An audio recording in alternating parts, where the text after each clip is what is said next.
I'll try to fix that after class today.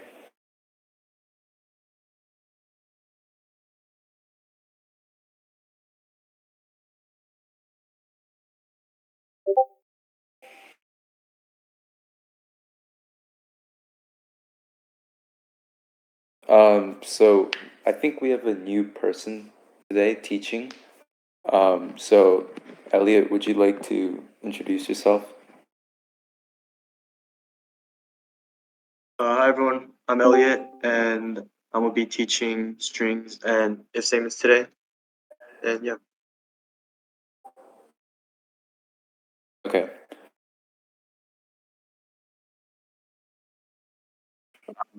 So we have a lot of things to do today, so I'm gonna get started right now. Um,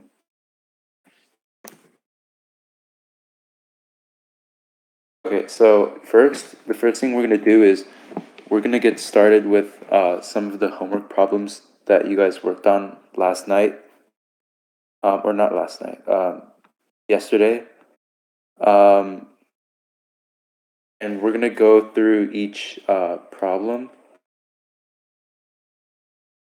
Um, so I'm gonna start sharing my screen.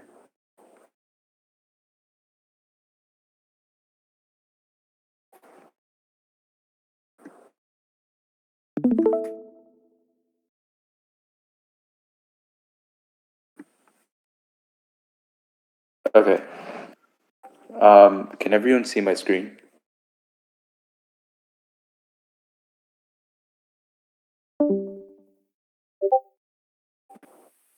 Yes. Thank you. So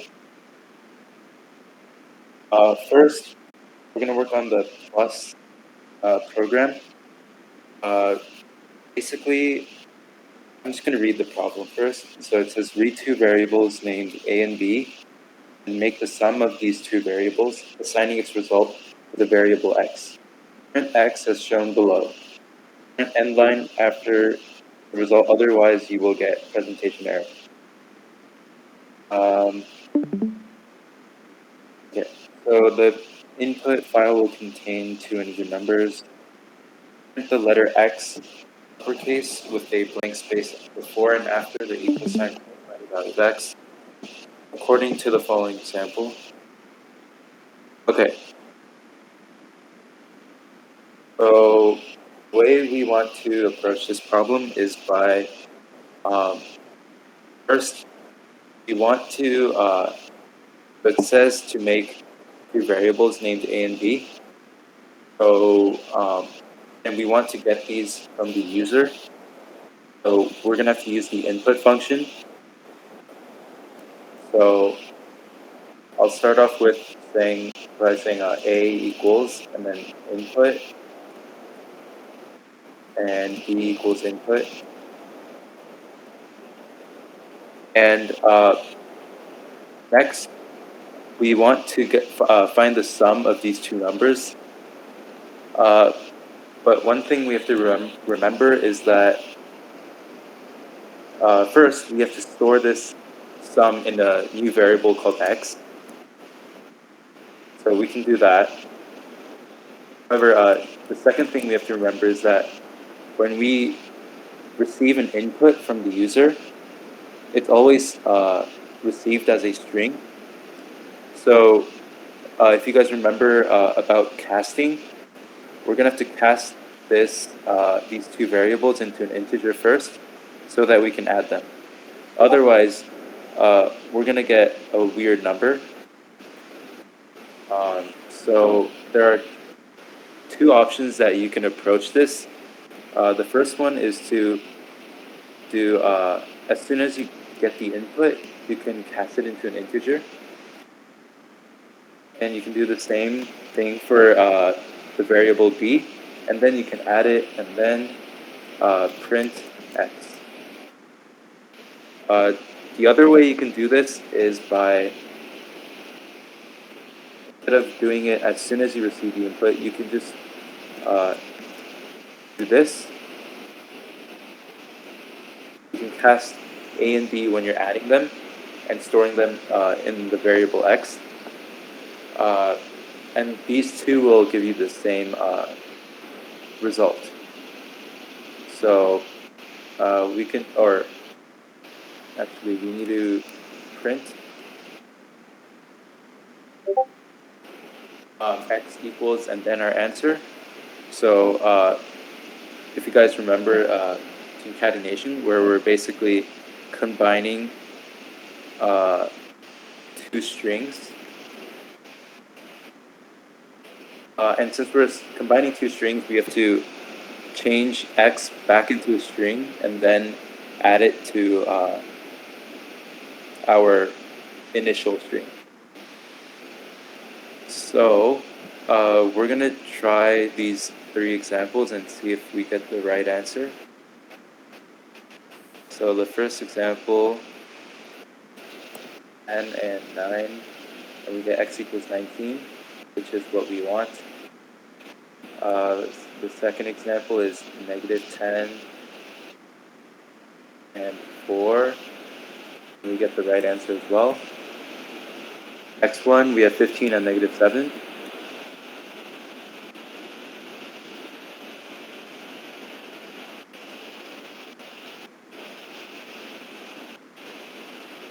And we get the right answer again. So that's how you do the first homework problem. Does anyone have any questions?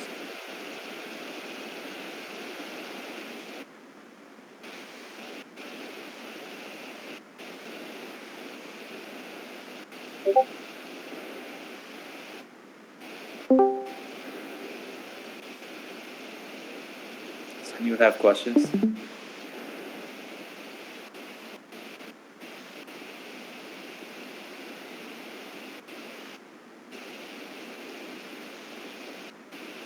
Okay, if you don't, I'm going to move on to the next problem, which was multiplication table. And if at any point you do have a question, feel free to interrupt me and just ask your question. Okay, so the second program you have to make is called multiplication table. And there aren't any instructions here, but based on this image that they give us here, I think basically what we're doing is we want to prompt the user to enter an integer. And in this case, the user inputs 4. And after they put in whatever integer of their choice, we basically have to give them like a multiplication table where we're multiplying their integer by 2 and then showing them the result by 3, 4, 5, 6, all the way to 9. We haven't learned this is going to be a bit long, but all of these are pretty similar, so it's still going to be pretty easy. So I'm going to get started.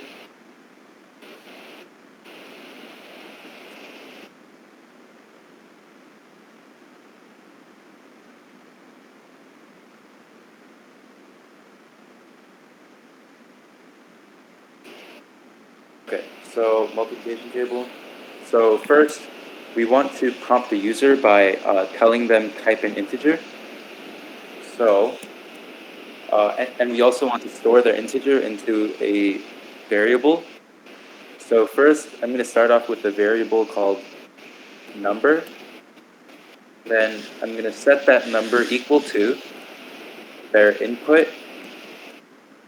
And when we're prompting them, we want to say type an integer. So we're going to go ahead and do that. And basically, what this does is we've taken their integer and we've stored it in the variable called number. But similar to the problem before, when we're receiving an input from the person, it's still a string. So we want to change this into an integer. So maybe cast it into an integer by using the int function, and then after that, we're going to start working on printing all of these multiplication tables. So basically, the form they want us to print it in is the integer times the number that we're multiplying it by, which increases by 1 every time, and then display the answer. So basically, we want to print, and then we want to display the number. And if you remember, similar to the previous problem, we have to cast the number into a string again, because yeah, or no.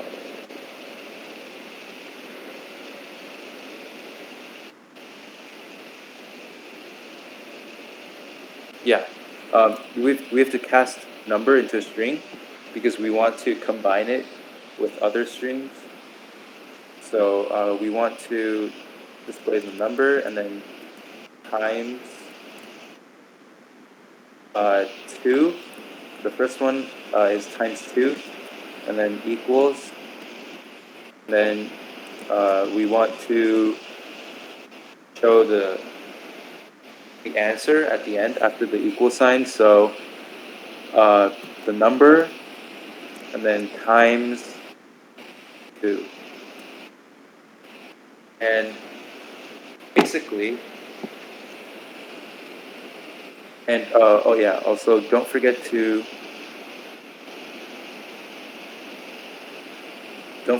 cast this part as well into a string, because we want to combine all of these and then print it.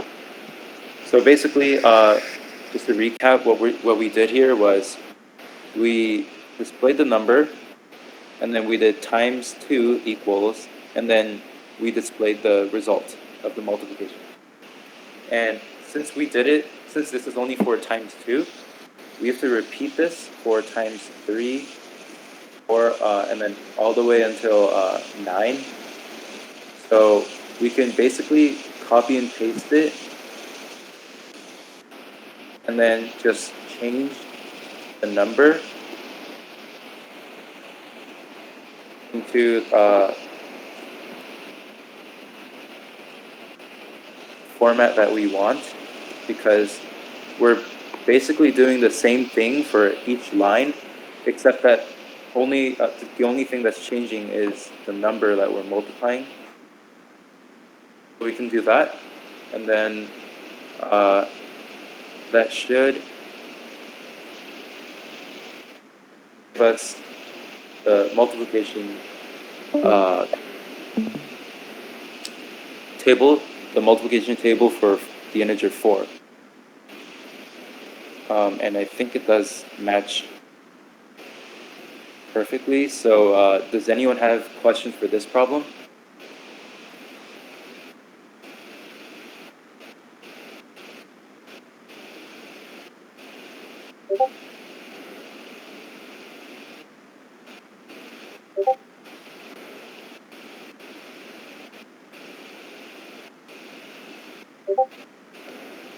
Okay, I'll take that as a no. I'm going to move on to the next problem in that case. And I encourage you to ask any questions if you do have any. So the 7th program is called Calculator. Let me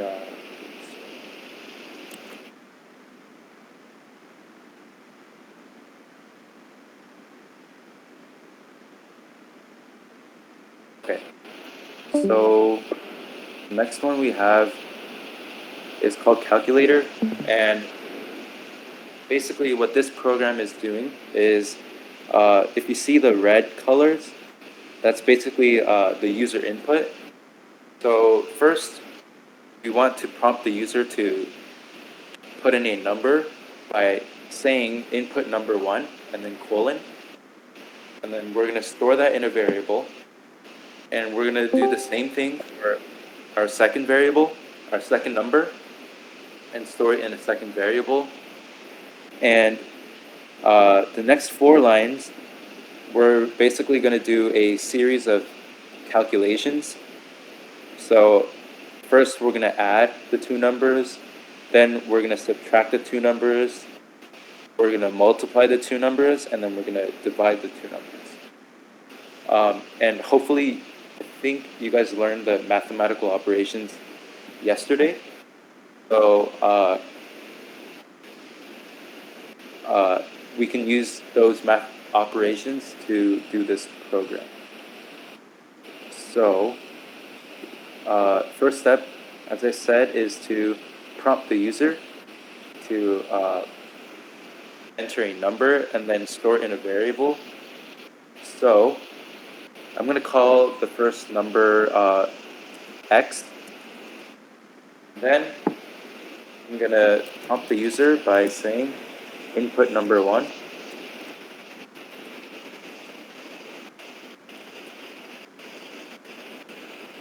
And I'm going to do the same thing for our second number.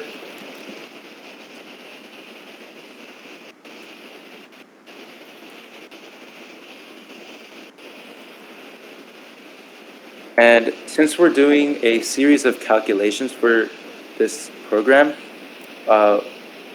and similar to the previous programs, we have to cast our 2 variables into integers so that we can actually multiply them, add them, divide them, and subtract them.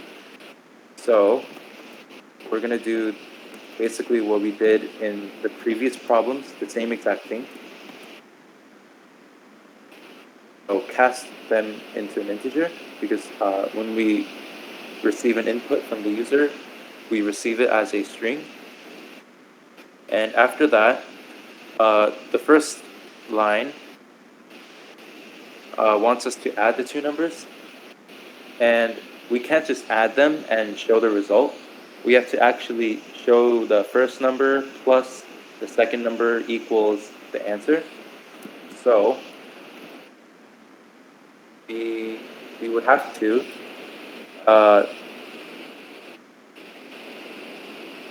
cast first variable into a string and then combine it with the plus, and then also cast the second variable into string and then add it, and then we also have to add the equal sign after the second variable, and then we're going to display the answer. So x plus, and then x plus y. And to explain again, basically what we did is we're showing x plus the second number is equal to their sum. And the reason why I had to cast these is because when we're concatenating the strings, or basically combining the strings, they all have to be strings, and if we don't cast it from an integer, it's an error is gonna appear when we run the code. So that's how we do the sum. And similar to the multiplication table, we can kind of copy and paste.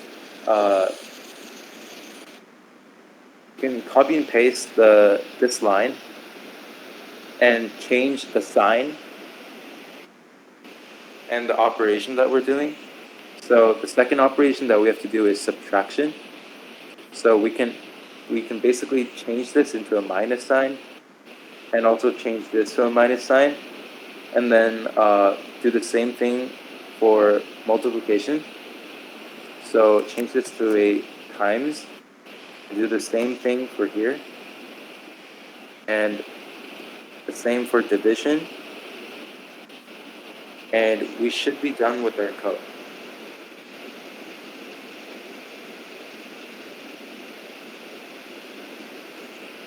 So we're going to test it out by putting in the numbers that they tried and see if we get the same exact output. So 5 and 2.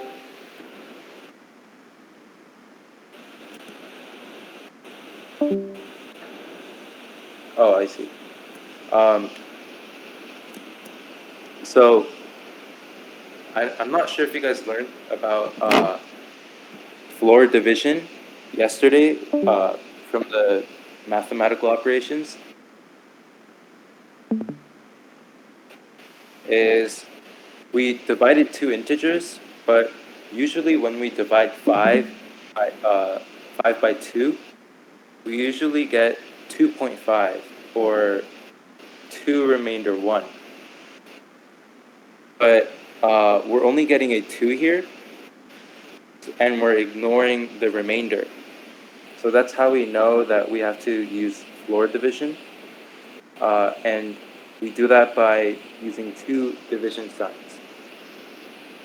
So we can test it out again. And you can see that we get the same exact output as the example.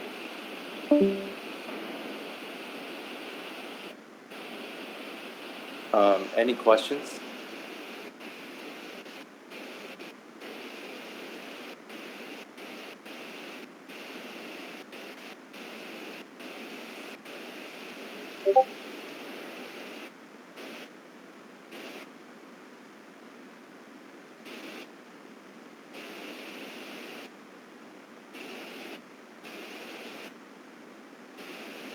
Okay. I will move on to number 8.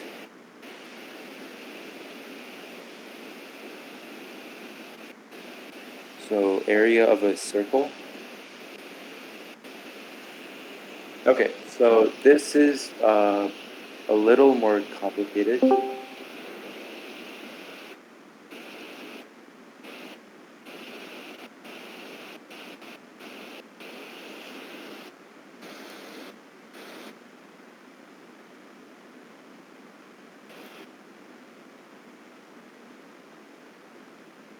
Okay, so area of a circle. Let's read the problem first. Formula to calculate the area of a circumference. The area of a circumference.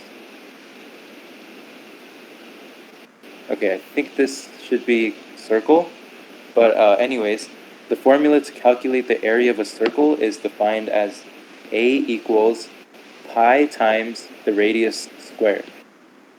According to this problem, pi is equal to 3.14159, and we need to calculate the area using the formula given in the problem description, and it's referring to this formula right here. So for the input contains a value of floating point double precision, that is the variable r, and for the output, we have to print A equals, and then the area of the circle.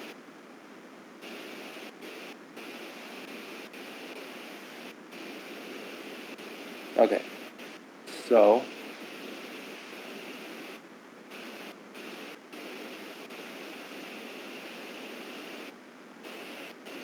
for this one, we want to... Okay, so they're giving us what R is, and they want us to find what A is by using this formula. So, since they're giving us what R is, we first want to receive the input and then store it in a variable. You can name the variable anything you want, but since they're calling it R, I'm just going to call it R as well. So I can say R equals input Then so we don't have to prompt the user by saying anything. So we can just say r equals input. And obviously we want to change this into an integer so that we can plug it into our formula, find out what the area of the circle is. So we're going to cast it into an integer and then store it in the variable r.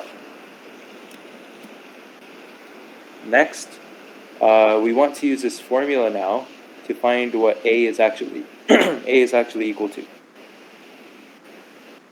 So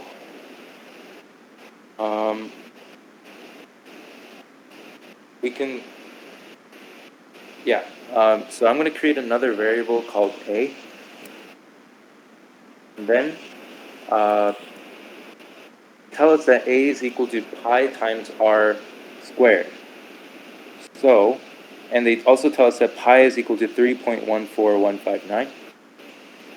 So we can use this number and then put that in here. So we can get 3.14159.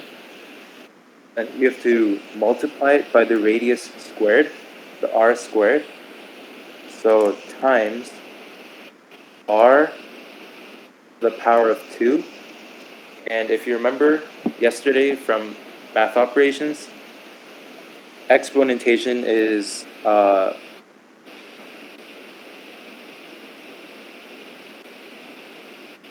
we use exponents by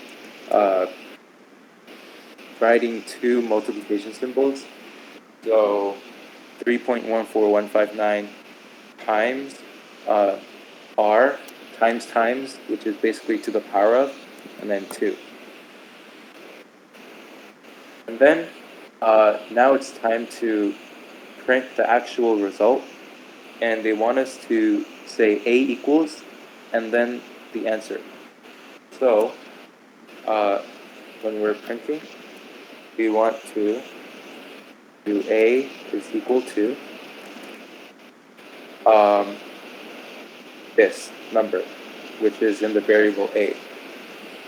And just like the other problems, we have to cast it into a string first before combining it, because we're combining two strings. So cast the variable a into a string, and then we add these two together. And we should get the answer. So we're going to try a couple of these examples.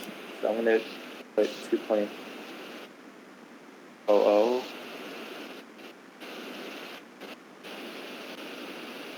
Oh, sorry.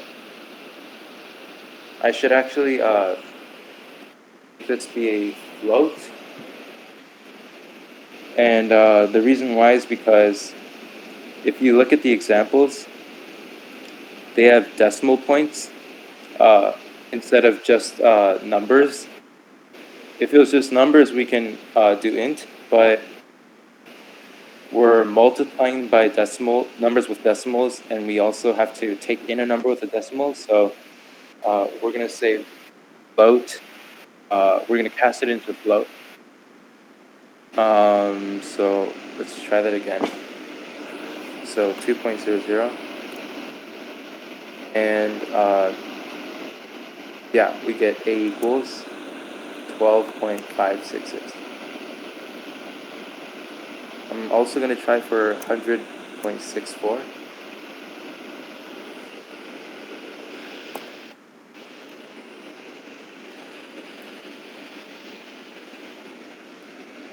And we also get the same answer. I'll do the last example as well.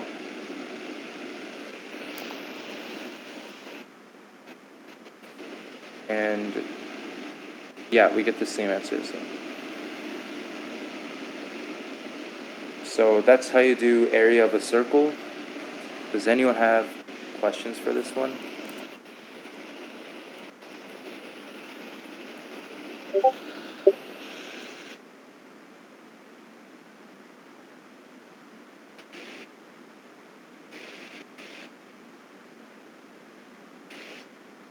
Now? Okay.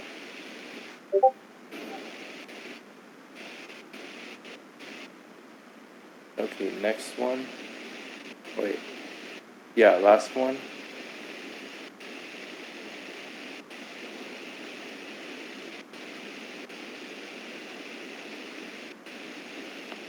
Okay, so the last one is called weird number. And if we read the instructions, we basically have to accept an integer called n, and then compute the value of n plus double digit number n, and then triple digit n. And if that doesn't make sense, they also give you some examples. So we prompt the user by saying input number and then colon, and then the user says, or they input 5. Basically, we have to output this number. And we're just doing that number plus the double digit of that number and then the triple digit number. And then we're just displaying the sum of those three numbers. So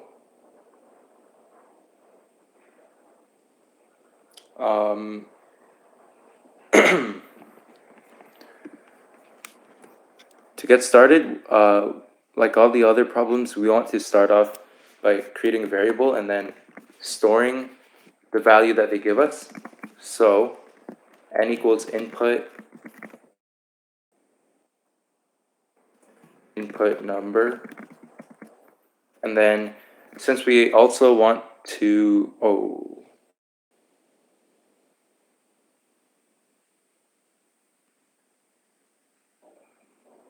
yeah, for this one, we'll leave it as a string, and I'll say why.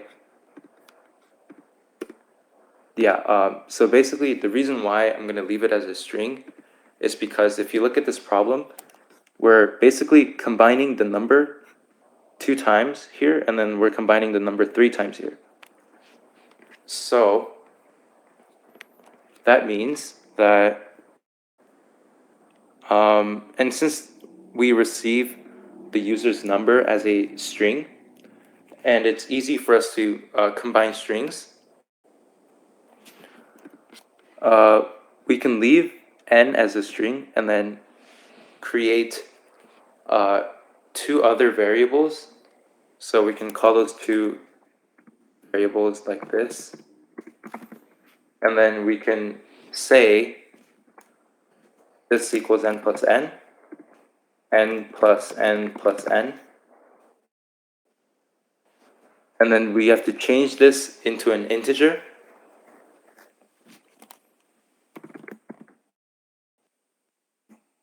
So do that because we have to add them to each other later.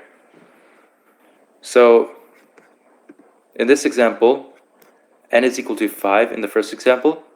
So here n would be equal to 5, and this is where comments kind of get useful. So I'm going to comment what each number would be equal to.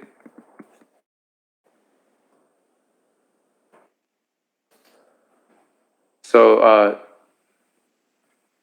you might now see why I sort of left n as a string. So we added the 2 strings and then we changed it into an integer. So we would get 55. And for the third one, we would get 555 for the same reason. And then we can go ahead and then print the sum of these numbers. So we can do something like n and the plus sign and n plus sign. Actually, for this one, since it's since there's a lot of plus signs, and it might be kind of confusing, I'll just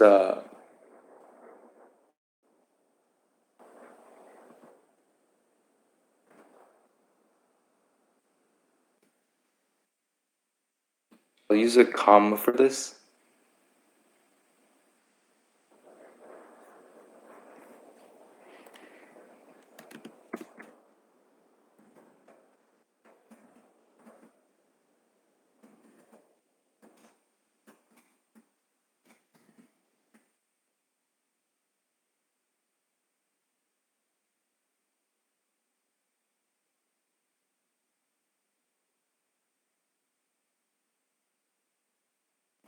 Oh, let me just see if this works first. Okay. So basically, what I did here is for the last line, basically, what I did is um, I'm basically combining this number plus uh, the plus sign, and then the second number, and then the plus sign, the third number, and then equal sign. And then I combined it with um, this. And what this is we're basically just doing 5 plus 55 plus 555. But if you remember, n is still left as a string, so we have to change that into an integer before we can add these three numbers. And then after adding the three numbers, we can then change it to a string so that we can combine it with the rest of the strings. So we can also try it with 4 to see if we got the right answer. And we do. So that's the last problem called weird number. Anyone have any questions for this problem?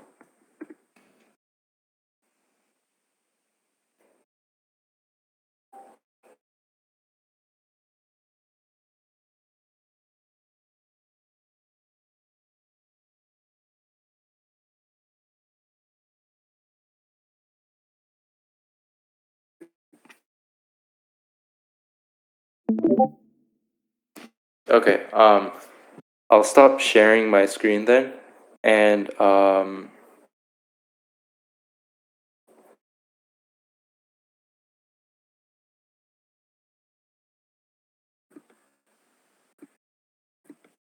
okay, so since we're done with checking and helping with homework from yesterday, we're gonna get into our we're gonna learn actual Python now. And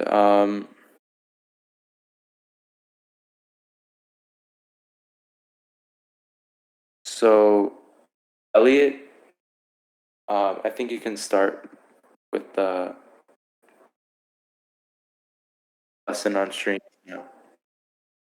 Okay, I'm gonna share my screen. You guys see my screen? Alright, so we're gonna be learning about strings, and I think strings is pretty easy. You guys all learned how we make strings like this, and you can print with the same thing with double quotes or single quotes just like this. It'll give you the same results. You can make a string variable. For example, if you made a into a string variable and call it hello, instead of doing this, you can print a by itself. And make sure when you make a variable, don't add quotes into this or you'll get an a instead of a hello. So make sure to remove the quotes when you're initializing a variable.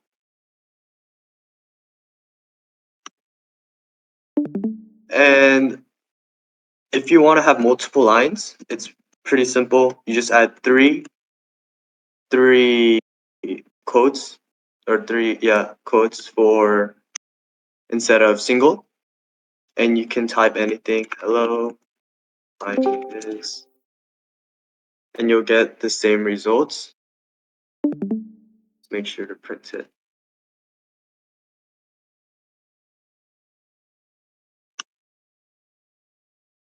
Just like that, you have a multi-line string. Do you have any questions on this?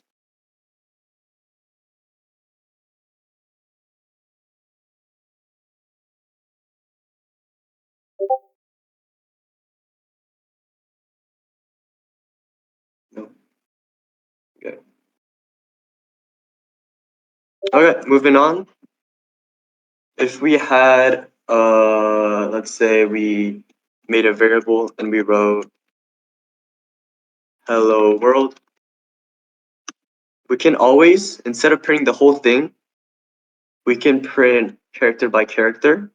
And for example, for indexes, and I'll show you an example. If we print, let's say A, and we put brackets and 1, you'll see that it prints E.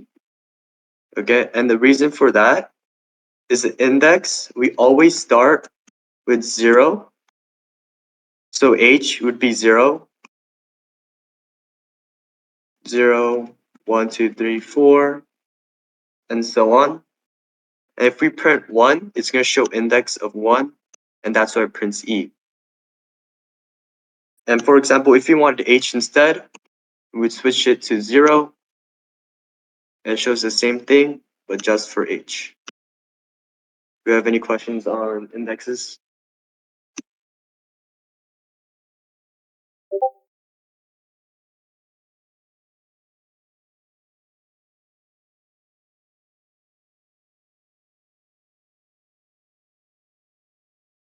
And I'm using examples from here, just like this. Get the character at position 1.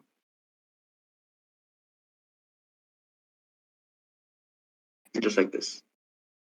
And looping through a string is very simple.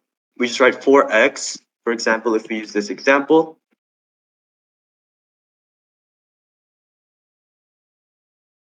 you'll see that it has banana just like this, just in separate lines.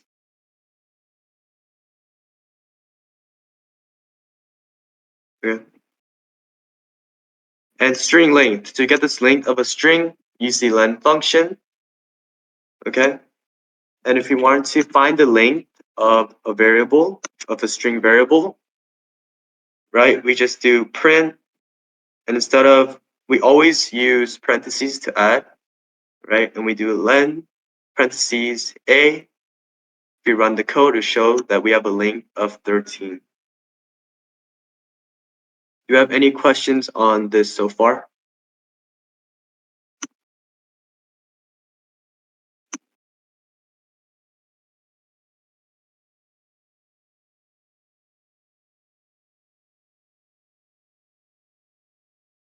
No? Okay. I'm gonna move on.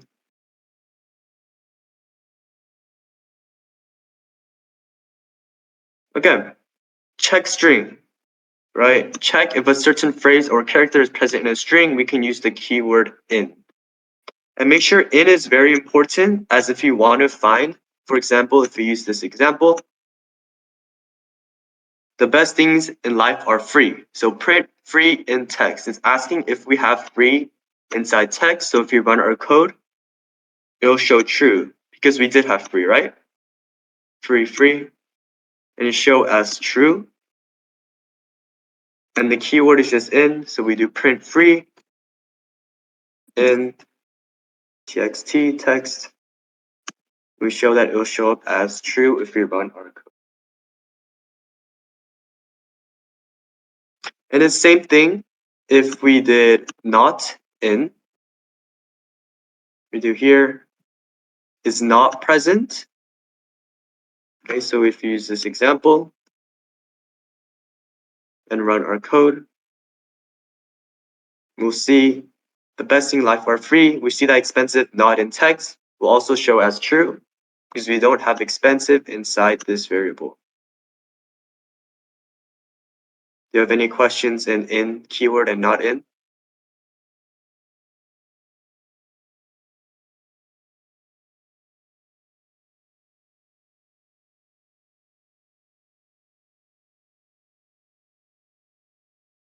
No.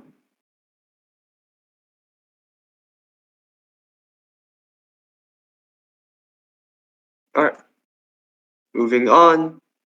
We'll learn if statements later on. Also, we can also use an if statement. Okay.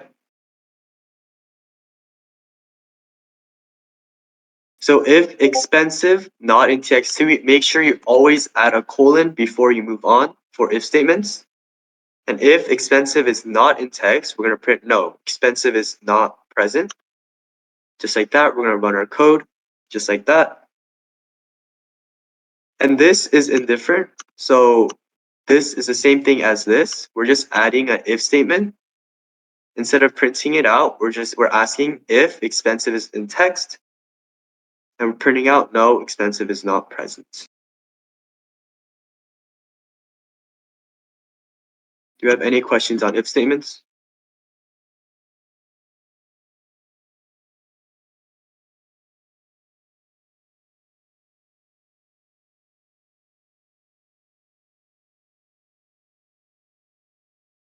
No.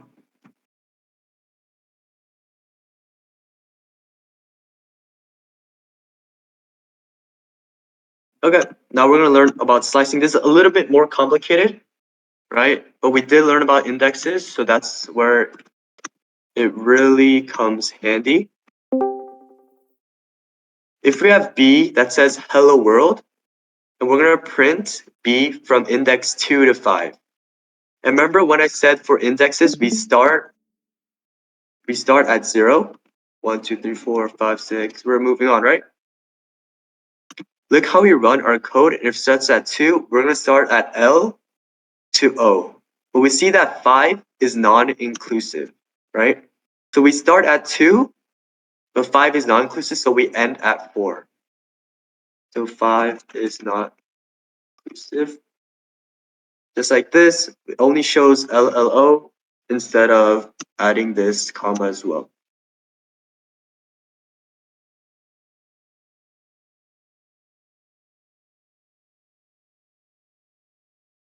So make sure to remember the indexes. We always start at 0. And if we want to print out from a certain range, we'll see that it starts at 2, but it ends at 4 because 5 is not inclusive. This is always not inclusive.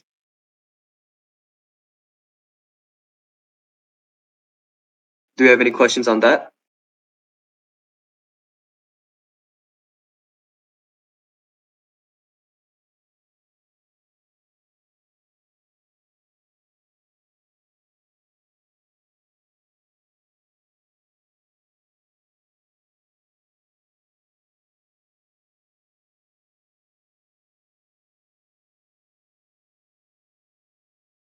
No? Okay. What if we wanted to start from the beginning and have a range at the end? It'll be very similar. We can use the same example.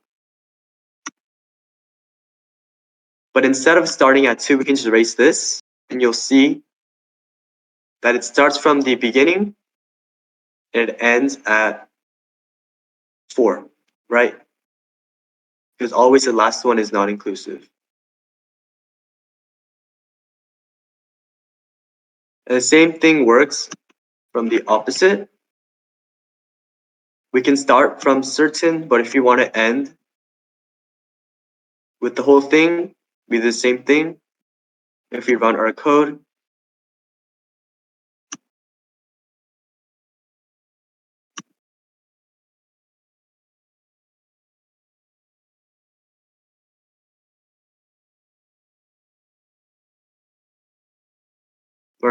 you'll see it starts at index 2 and it ends all the way at the end. Do you have any questions on this? I know it can be a little confusing, but just remember the indexes and the colons to separate the ranges. Do you have any questions on this?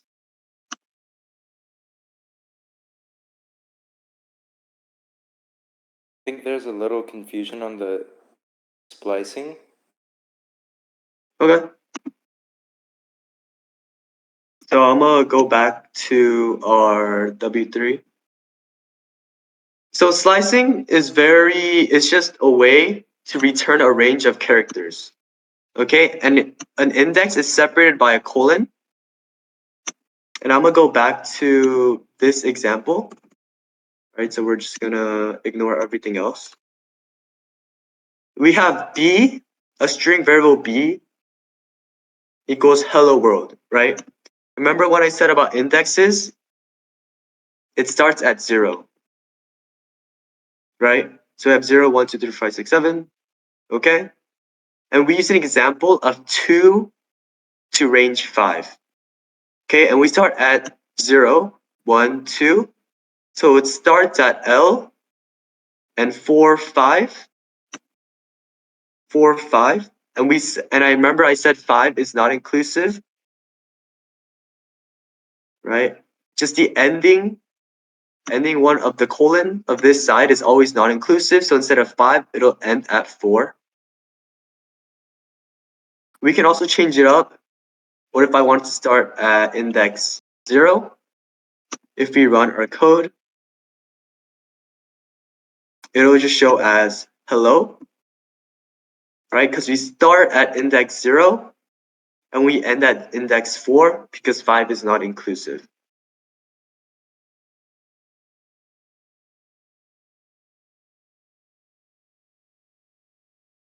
Does that help a little bit?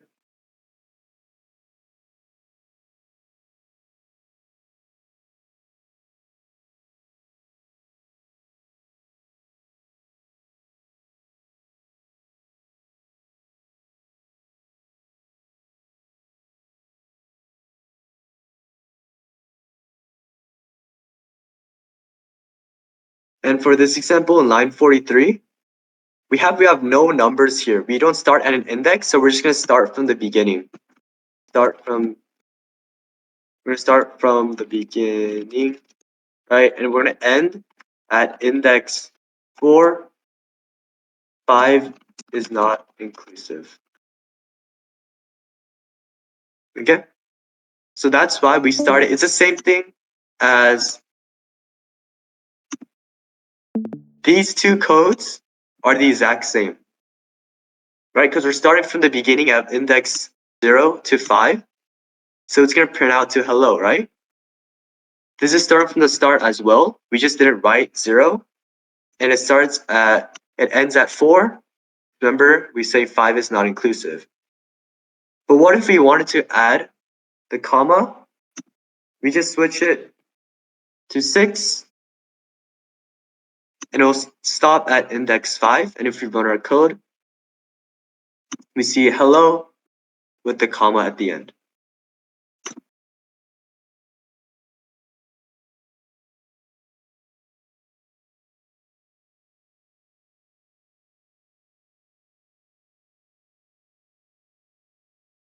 Do we have any questions on slicing?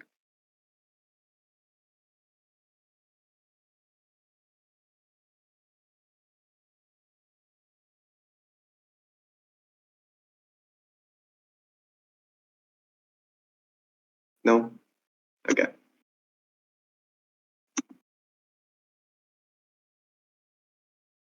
Alright, moving on. We're gonna skip the negative indexing. And we're gonna go to modify string. Okay, now we have methods. Okay? And we see a dot upper. If you guys have a clue, it's all just gonna turn hello world into uppercases. See hello world, it's all uppercase, and we do that by using methods. So we have variable a, so it'd be variable a dot, and just like how they did it, dot upper, ending parentheses, and a parentheses to end with the print statement. And again, I'm gonna run our code. It'll show hello world with full uppercases.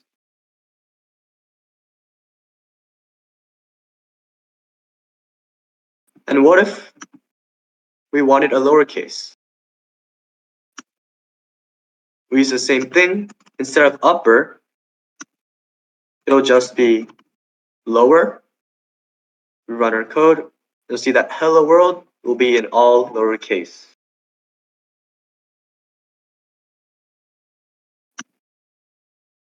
Do you have any questions on a method on upper and lower? Right? Returns the string in lowercase, just like that. Variable A of hello world would just end up as hello world with no upper cases.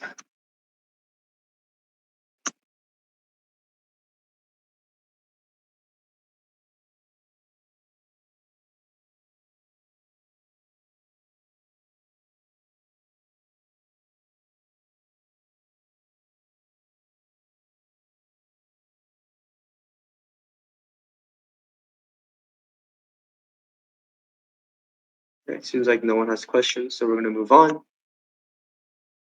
Remove white space. So white space is the space before and or after the actual text. It's very often if you want to remove this space. So just like this is what you call white space, right? Sometimes we just don't want that. So what we do is the same thing as we use a method. Instead of upper and lower, we'll do a.strip. If we run our code, you see that there's no spaces. And what if, imagine we didn't have this, if we run our code, you'll see that it has spaces, right after. And what removing white space does, it just removes the spaces. It just show up as hello world.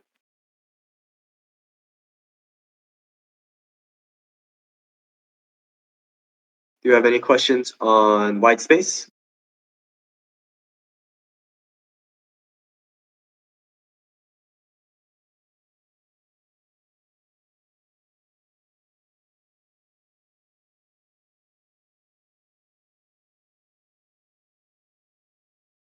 No? Yeah. Okay, a replace method replaces a string with another string. So I think you guys are getting the clue. If you want to use methods, we just use variable name, dot, and our action with parentheses at the end. So print A, right? Replace H with J. So if we run our code, it'll say Jello world, right? Because we replaced our H with J and it replaces a string with another string. Okay.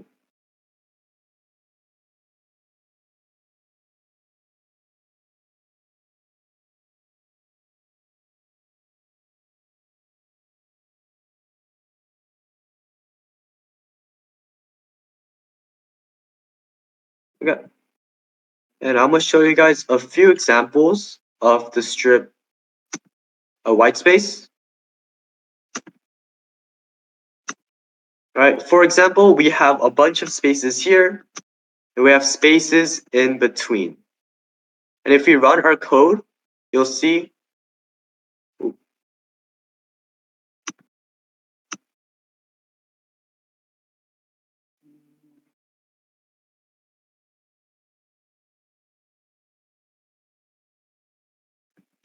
You'll see that.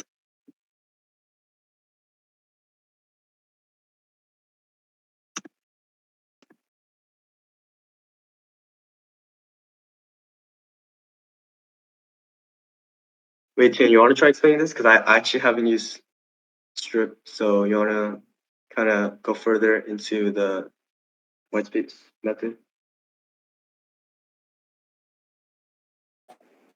What was that?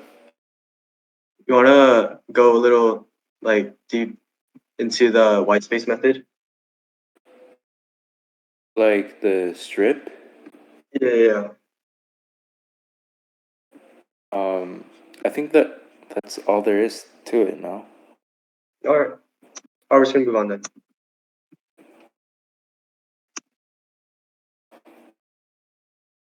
All right, moving on. Oh, I think I want you to like explain or give more examples for the replace method. Like Okay. for each of the yeah. Ask lots of questions, students. Something answer. Okay. We're gonna use. Okay. So we have another example of replace. So look how we replace string H with J. We can do string with words. So if we run our code, instead of hello world, it'll be hi world, right? Because we replaced hello with hi. So that's pretty much the whole premise of the replace.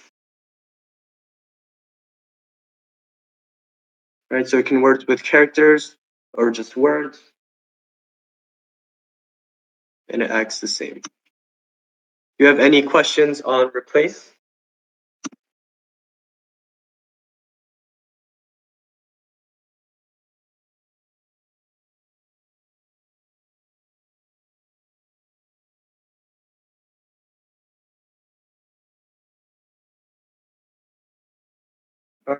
Or okay, I'm just gonna give a quick recap of everything so far. A quick recap. I think for this, right, about indexes, if we wanted to print, instead we didn't want index H, right, or index 0 to a, and let's say we wanted index 4. If we run our code, let's see, we have right here, right, we have O, H, and O because we have index 0, and we print index 4, just like that. And we use the keyword for, X, and banana if we wanted to print it out just like this. Okay. It can be anything. We can also make this hello. If we run our code, it will just show hello just like this.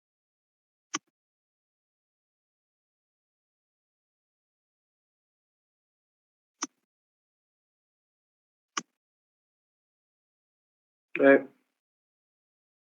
And for in, the keyword in, we're just trying to see if, let's say, free was in text, and that's why it showed up as true. And it works with everything. So let's say we want to see if there's best in txt. If you run our code, you'll see that it also shows up as true. But what if we just had like a random word? Like let's say we had, not, show up as false because we don't have a not inside txt, right?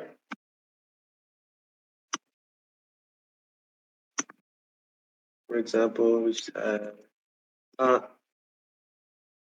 this would input as true, output as true, and this would output as false.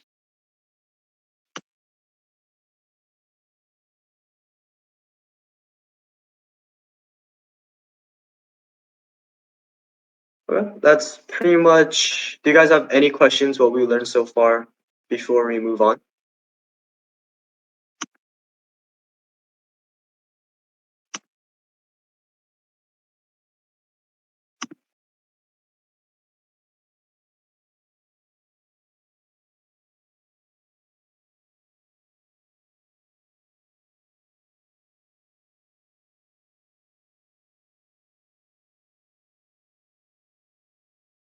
No. All right, concatenation. You guys, Taeyeon went over this, right? We're just using pluses to combine to merge variable. For the example, we're merging variable A with variable B into variable C. And to concatenate, we combine, we use the plus sign operator, right? So if A equals hello, B equals world, and C equals A plus B. Remember, code goes from up and down. So we just follow along. We make a new variable C that adds hello world. And if you run it, usually it shows hello world, right? And we'll see that it has no spaces because we didn't add any spaces. It was just combined hello with word world directly. And what if you did want a space, right? What we would do is inside the plus, we can just have inside quotes, add a space, and another plus. And if you run our code, it'll show that there's a space. And you can do this, and then you can add a space, and maybe add a comma. If you run our code, it'll show just like this, hello, comma, world. Right? We're just using plus signs to merge strings.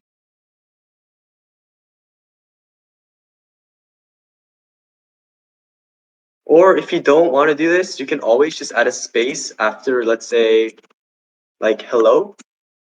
And if you run it,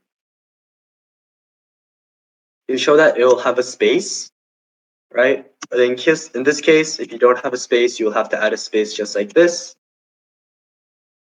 And it'll show up as hello world, right in the bottom right here.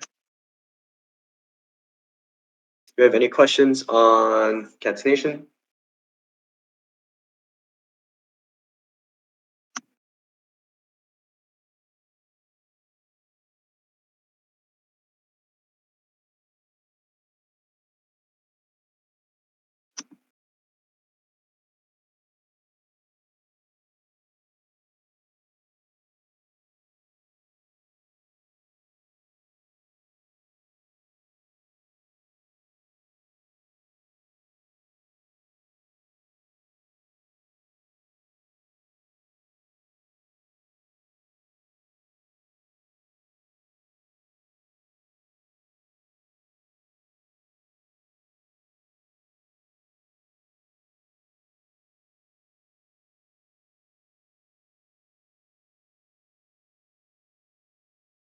All right, I'm just going to delete this for now.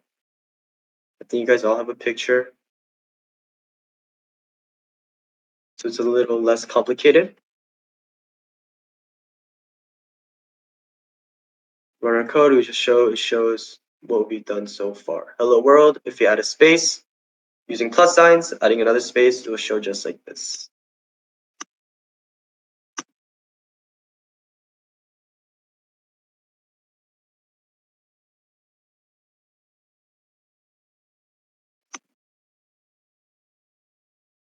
Okay, moving on, format strings.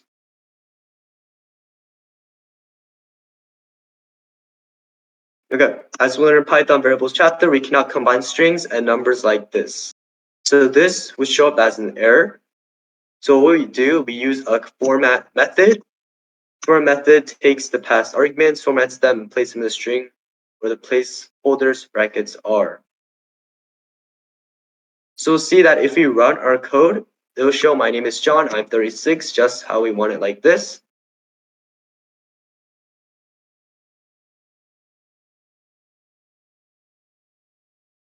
All right, and the other example would be like this. I want 3 pieces of item 567 for $9.95. See, just like this, right?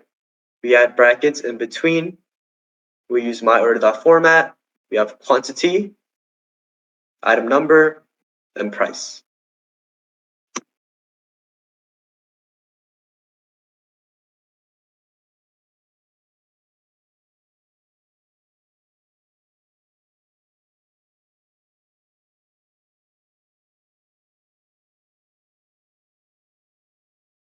Right.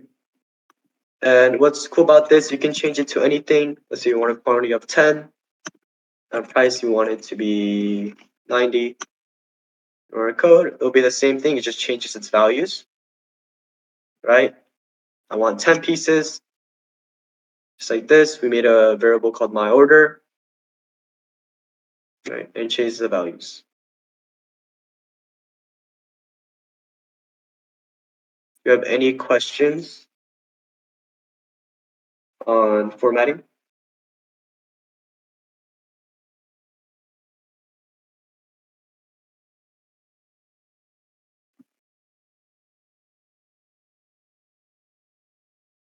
No?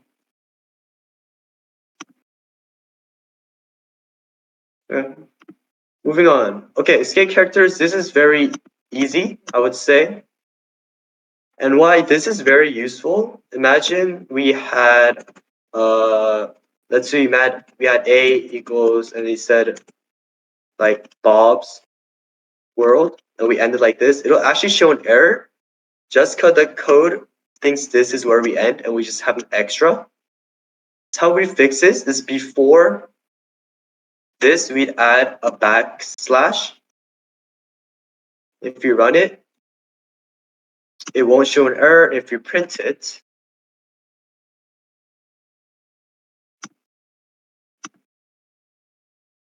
it'll show Bob's world just like this.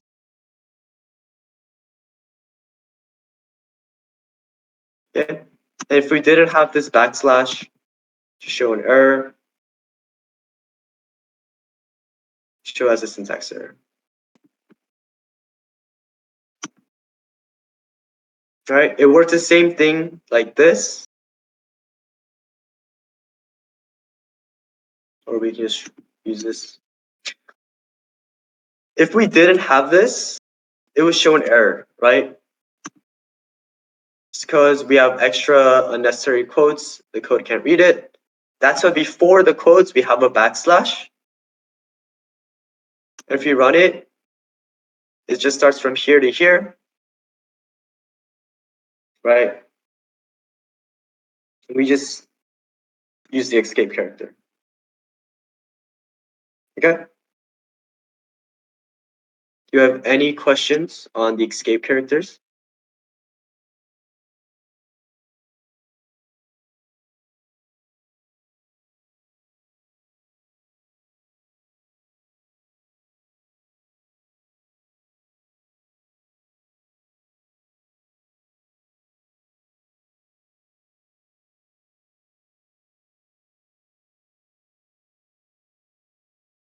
No. Okay.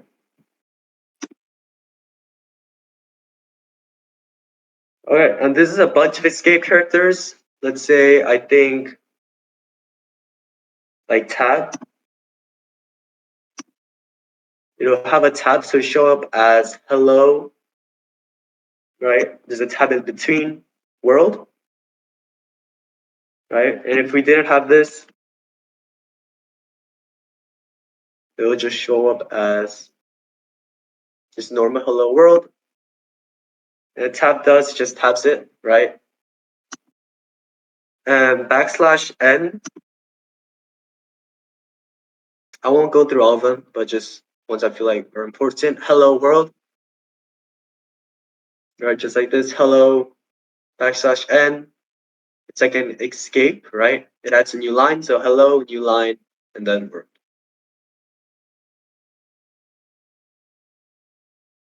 Okay. So these are the basics of escape characters. Do you have any questions?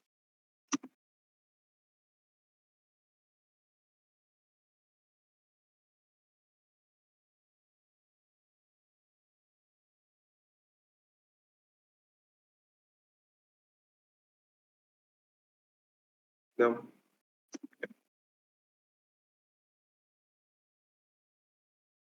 All right, and these are all the string methods. You guys can take a look, right? If we have capitalize,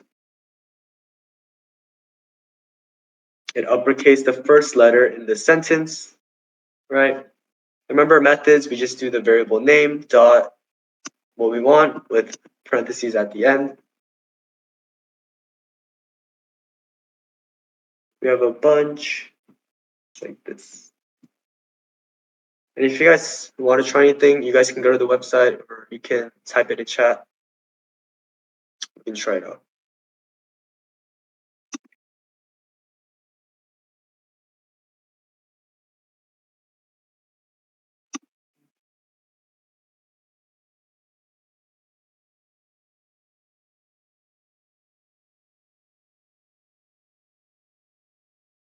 Octal value. Okay, we can try this one.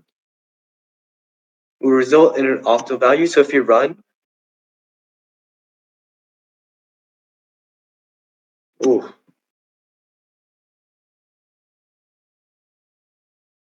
this is Tan. Do you want to try explaining octal value?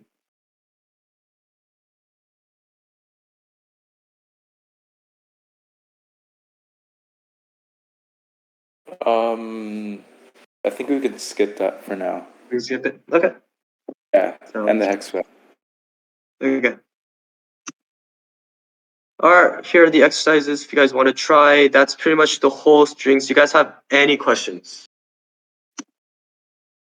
Do you have any questions?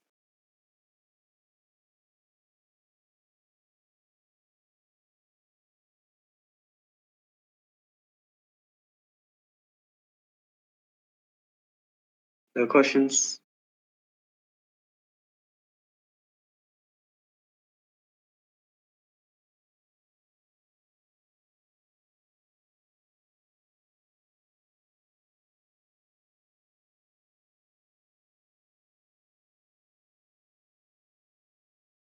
Alright. Should I just move on to the next lesson or? Yeah, or maybe do the string exercises. String With them? exercises with them? Yeah.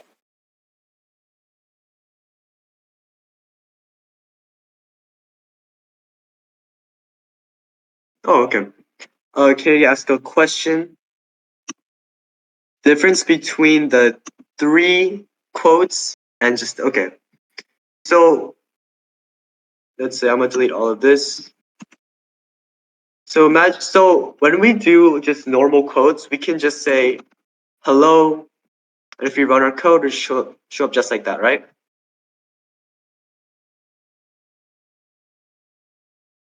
So what the triple quotes are is what you call a multi-line string. So we use it when you want to write in multiple lines. Say hello, my name is, right? And you can just, let's make it multi-line. Just like that. And you'll see that you can just write a bunch as a multi-line. And you can't really do that with a single quote or just normal quotes, or it's going to show an error just like that. So if you want multiple lines, that's when you use the triple quotes. And if you run our code,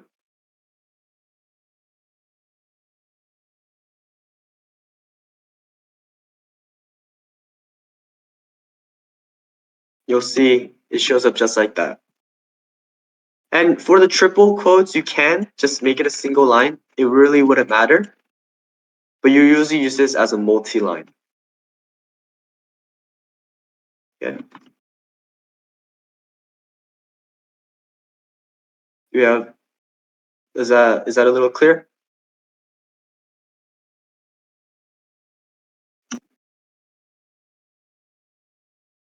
Yes. Okay.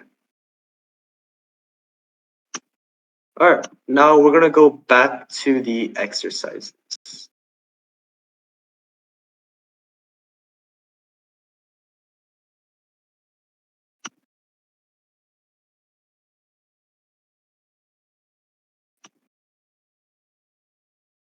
All right. Exercise 1. Use the len method to find the length of the string. Right. So we just use x dot len. Wait. Oh, we just use len, right? And in quotes or in parentheses, we have x inside. And I'll show you the length of the variable, the string. Okay.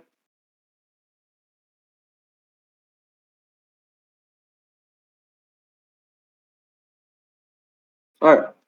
The next exercise 2. Why is my computer? There we go. Okay. Get the first character of string txt. So just like exercise 1, where we have len and parentheses and x, for it'd be txt, and it says the first character, right? And when I talked about indexes, we always start at 0. So we use bracket 0. If we submit our answer, that should be correct. So txt, get the first character, right? If it asks for the second character, we'd put 1 inside of here. If we wanted the third character, blah, blah, blah. Yeah. Do you have any questions on this? The exercises?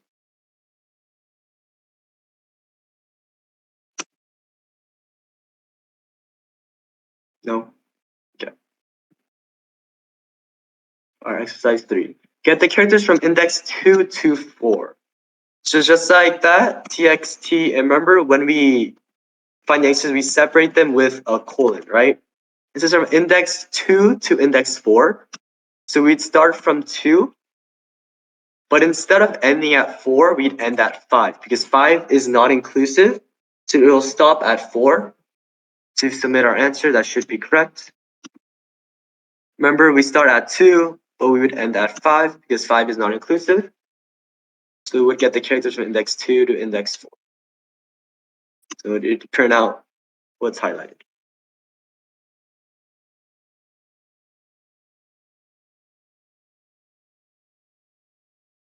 Do you have any questions on the indexes?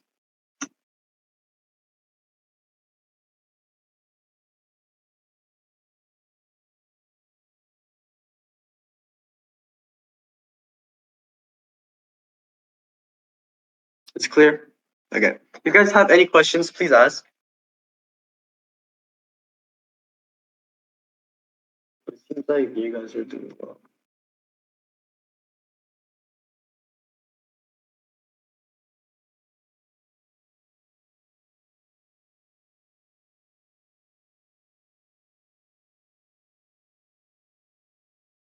Okay. Moving on.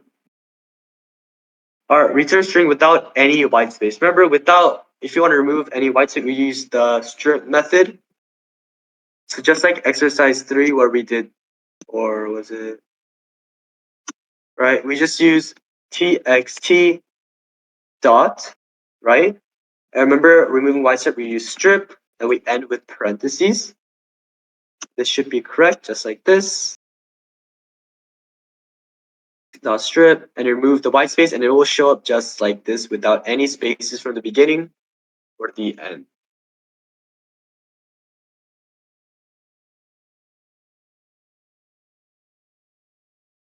Do you guys have any questions on strip method?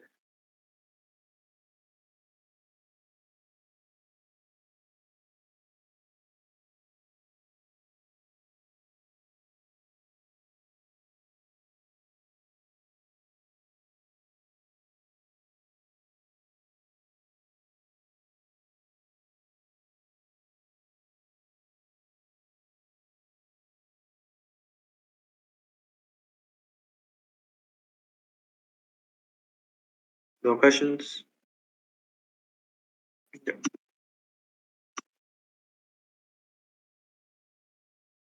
Alright, moving on to exercise 5. Convert the value of txt to uppercase. If you want upper, we use txt dot upper. If you want it lower, it'd be dot lower, right? So txt dot upper with parentheses. Very simple. Okay, hold on a second, we are out of connection. Okay.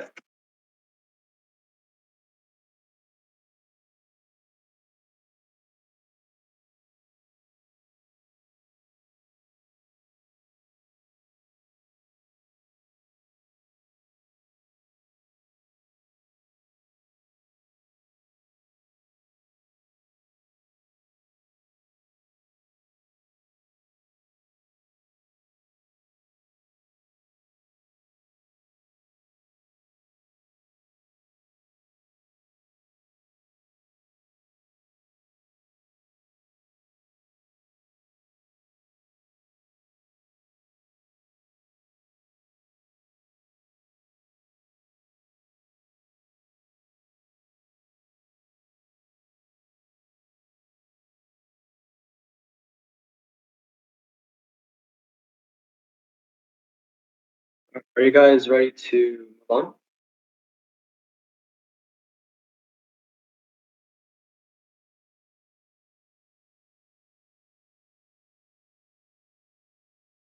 We're back.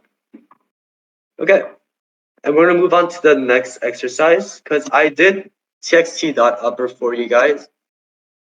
Try doing this one, right? If it was upper, was txt dot upper, what would converting it to lowercase be?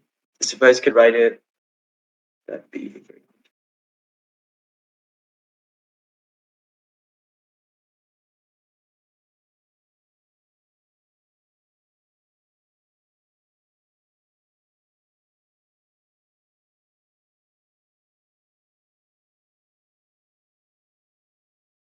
right. If converting it to uppercase was txt dot upper with parentheses at the end, how would we convert the value to lowercase? You want to give it a try?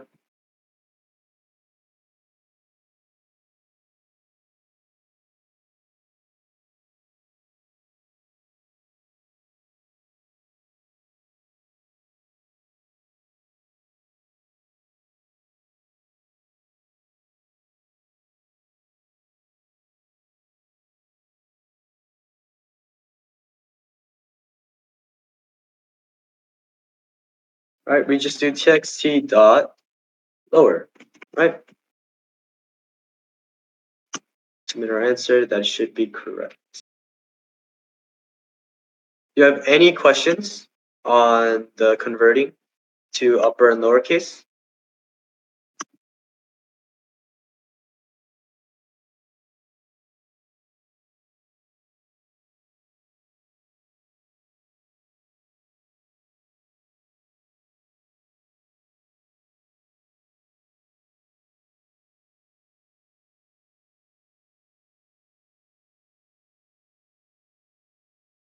No? Good. Moving on, replace character age with J. So remember when we use replacing, we always use the method replace, right? And they're going to be inside the parentheses of the method, right? And if you wanted to replace age with J, right? Just like I showed you earlier, we just use parentheses H, right? And we're replacing it with J, so it'd be parentheses J, right? Just like this. Replace H with J and show up as Jello verb.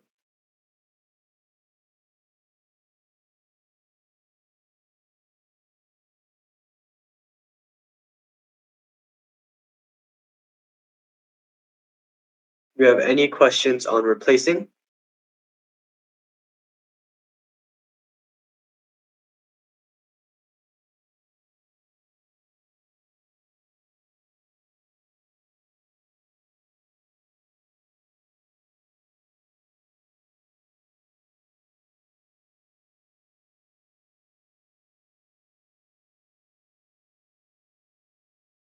No questions?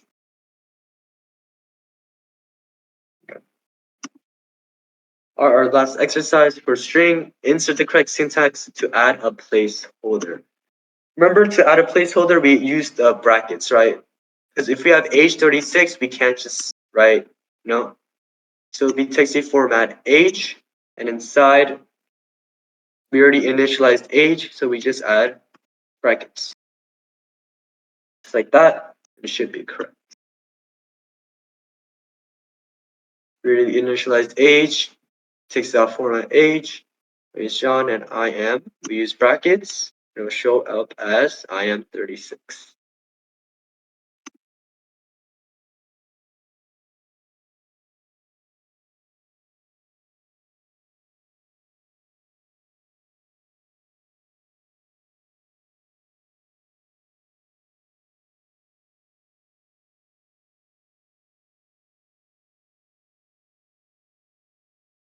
Do we have any questions on any of these exercises?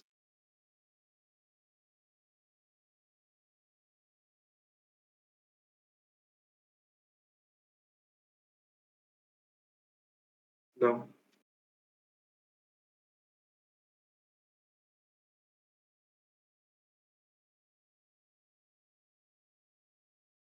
You repeat the correct syntax to add a placeholder for the age. Yep. So I'm just gonna go back to the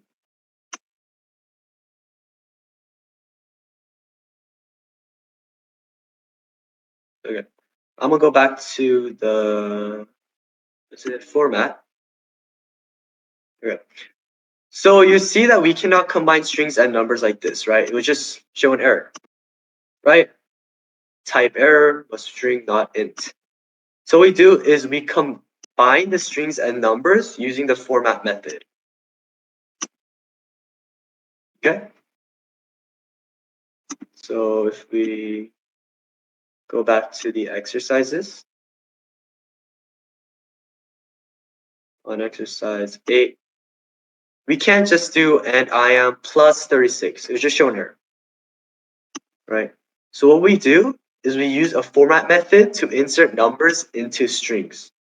So just like this example, we initialize the variable age, string age to 36. Okay? And instead of doing it like this plus age, you would do I am and just add brackets. Okay? And what that bracket does is when we print out txt using the format method, we use txt dot format, and inside the parentheses we write age, and it'll show up as 36, and our output would be just like this. Okay, just like that. We have another example here, right? Instead of doing I want and then plus, plus 3 pieces, plus 5 or 6, 7, we use brackets, right? Format quantity out of number, and this would go inside of this. Item would go inside the second bracket, and price would go inside the third bracket. Okay, and just like last time, we can change this to anything we want. If we run our code, I want piece of items $4 would be the same. Because of these brackets, we can change it, right? Item 234, right? Just like last time, if I wanted 10 pieces, we change the quantity to 10. We use the format method, just like this.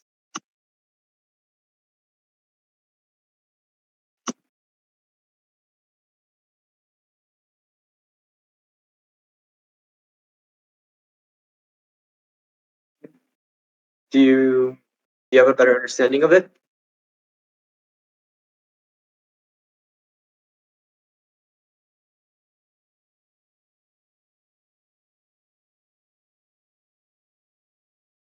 Okay, I understand. Okay.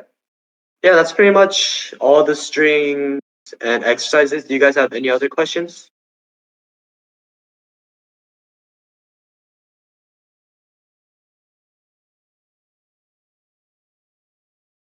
No? Okay. All right, then I think, should I move on? Is everyone ready to move on?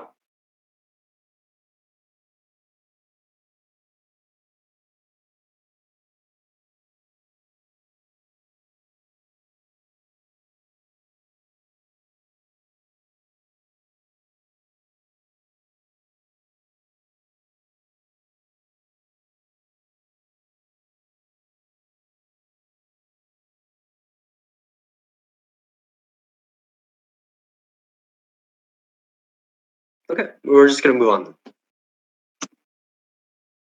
All right, moving on to if else. So remember we used if during string, right? Where was it?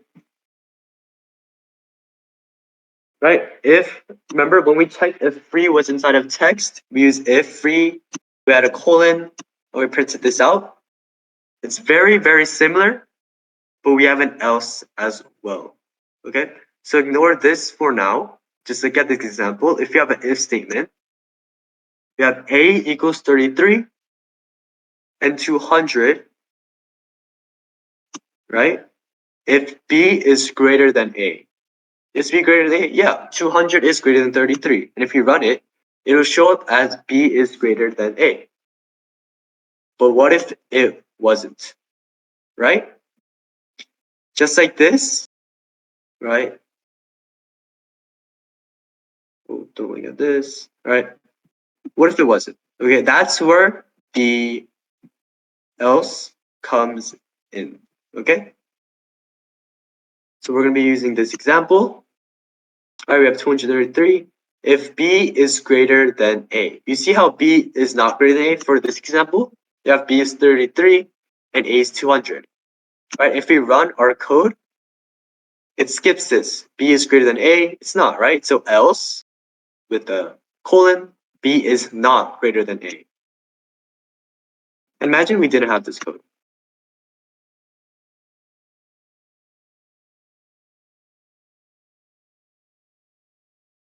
Right, imagine we didn't have this and it just show up as if B is greater than A. Right, it just wouldn't run.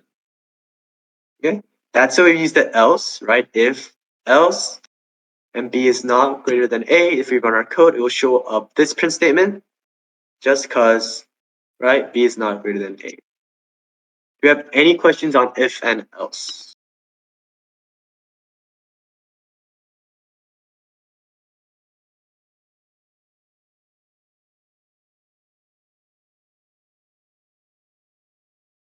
Any questions on if and else?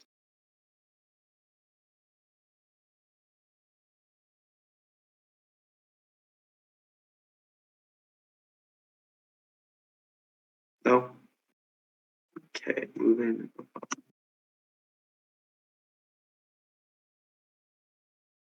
See? Okay. Else if, right? Keyword is Python, so it's saying if the previous conditions were not true, then try this condition. So this is where the equals comes in, right? It's like a checking, right? We're checking if A is equal to B.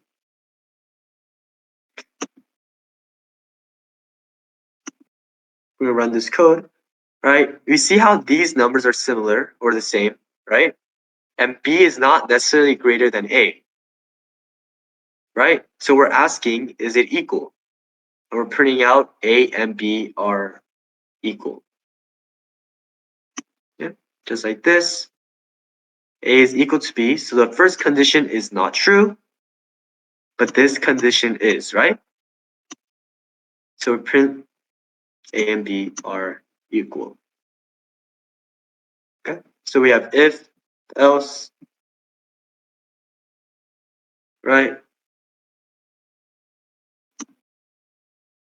And remember, else always goes last. You can't have else, right? You can't have else and if. Make sure it's in this format, if, else if, and else. Okay? So if we run this code, we're checking. So always remember, code always goes from the top and bottom. So we're checking if B is greater than A. Okay? It's not, right? So we move on. Is A equal to B? It's not, so we move on. And our last one, else, print, right? Our last one, what's our last one remaining? Right? Is A greater than B? So we're going to print out A is greater than B. Right? So remember, this is pretty important, right? We just have a simple if statement. And then we have if and else, right? We have an else if, just like that. We're checking, right? Checking and checking.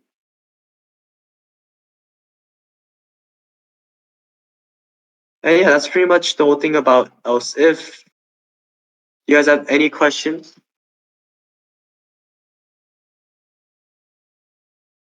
And then I think it's Tan's turn.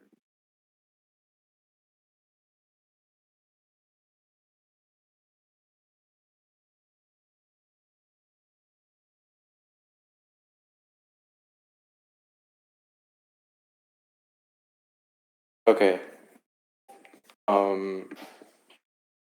Just repeat. Oh yeah. Okay. I guess yeah. Okay. So you see that we have a if statement, right? Where is it? If statement. And it's we have B is greater than A. So it prints out B is greater than A, right? But what if it isn't? Okay? So that's when we go use an else if, right? If B is greater than A, we're gonna print it out. But what if it's not? Right? Then we're gonna move on. Else if is A equal to B? And it is, right? So if always goes first, and then we use the else if to check it, right? Like this example, if is B greater than A? It's not, so we move on. Else if is A equal to B? And remember when we check if it's equal, we use the double equal signs. Then else A is greater than B, it is, right? So we're gonna print out this.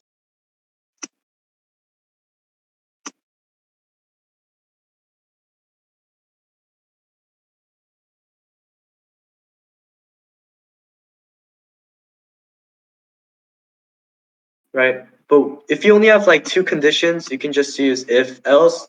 But if you had multiple, then you would use else if. So I think that's maybe what you're confused about, why we can't just have if else else, right?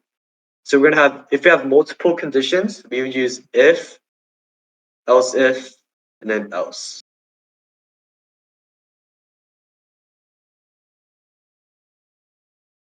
Does that kind of clear up your question, or do you want me to go talk a little bit more?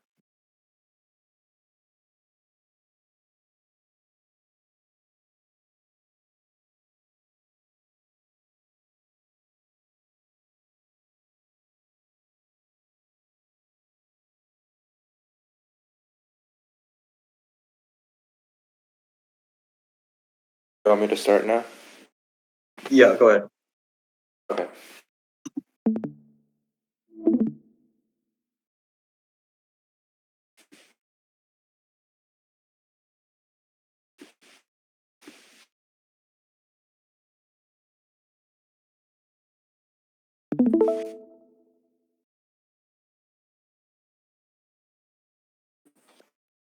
Okay, so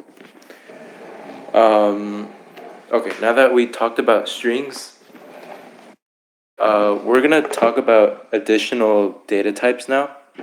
So you might remember that we talked a bit about integers, floats, uh, booleans, and now Elliot went over like a lot of the details about strings.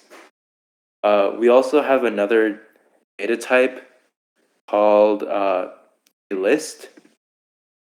And basically, it's exactly what it sounds like. It's just a list of information. Um, Here they describe it as a collection of data. And this is what it looks like. So as you can see, it's sort of similar to when you create a variable. So you would want to start off with the name of the list first. So in this case, the name of the list is my list, and then equals, and then the square brackets, and then the information, comma, information, comma, information. And if you don't know where the square brackets are located on your keyboard, it's next to your P on the keyboard to the right. So whenever you're creating a list, you want to surround your collection of data with these square brackets. Okay, so it's sort of similar to parentheses. So the first example, it goes over how to print a list. So in this example, we're calling our list this list, and on the second line, we print our list. So we print this, and basically when we print this list, it looks like this in the console. So if we run the code, then what appears in the console is exactly this. So printing a list is pretty simple. So just print, and then you add the name of the list. Next, we talk about list items. So it kind of describes how a list works. So lists are ordered, changeable, and allow duplicate values. And basically what that means, and it's kind of explained in this section, is that um, like the items in the list have like a specific order. So here they say if you add a new item to a list, it's going to go to the end of the list, sort of like a line. Um, it's also list items are also indexed. So Elliot talked earlier about how strings have indexes, and they start with 0. It's exactly the same thing for lists. So here, Apple, instead of going by character, we're now going by data. So the first piece of data is going to have the index of 0, and then the second one is going to have the index of 1, and then so on. And we can also change lists. So, we can change the order, we can add stuff, get rid of information, and so on. Oh, yeah, and duplicate information is allowed. So, for example, we can have like 2 apples in a list and 2 cherries in a list.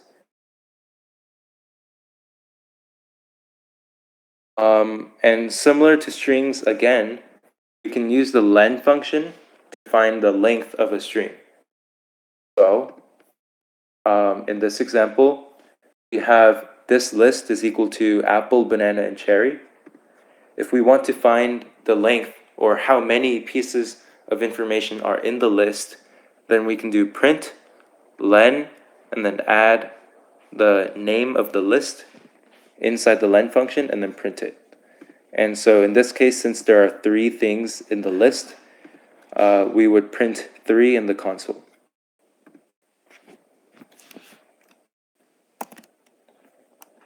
Okay. Does anyone have questions so far?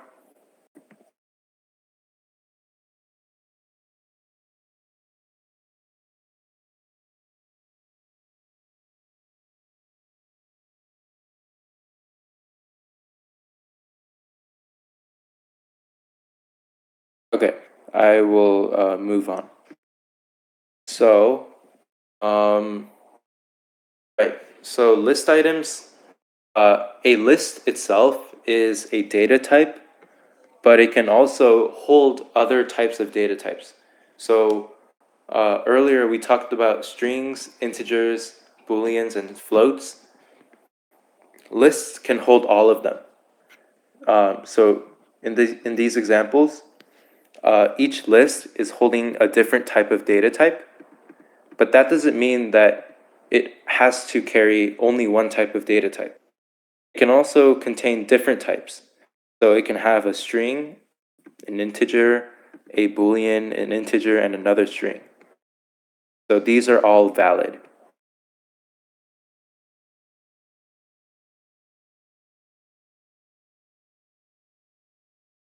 Okay.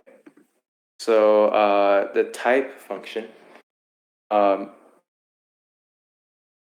so this basically just um, it basically tells us what data type something is. So let's say I think I went over this on Monday. So let's say you want to. I'm going to use this example. So you see that we have a list called my list, and we want to print the type of my list. And of course, this is a list. So in the console, it's going to say that it's a list. But the type function, it can also tell what data type other things are. So let's say we want a string.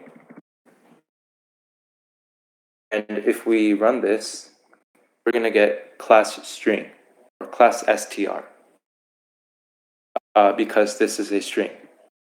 This also works for floats, booleans, uh, integers, and other data types as well. So whenever you want to know what data type something is, you can use the type function. And then we have the list constructor.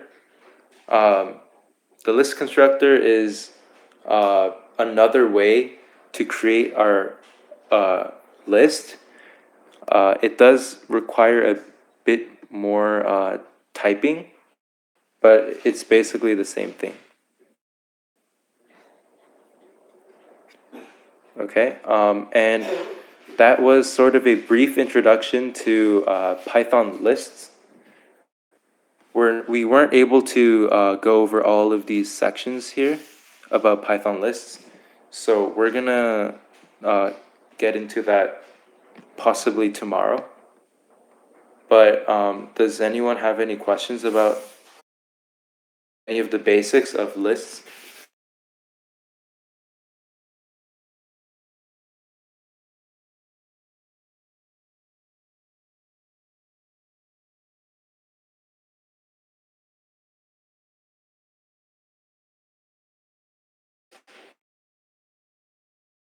Oh,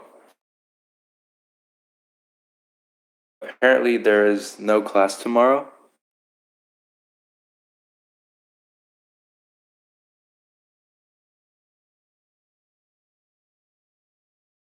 Oh, so it's a national holiday, so tomorrow there is no class. Um, yeah, that's it for today. Elliot, do you have anything else you want to add before we wrap up?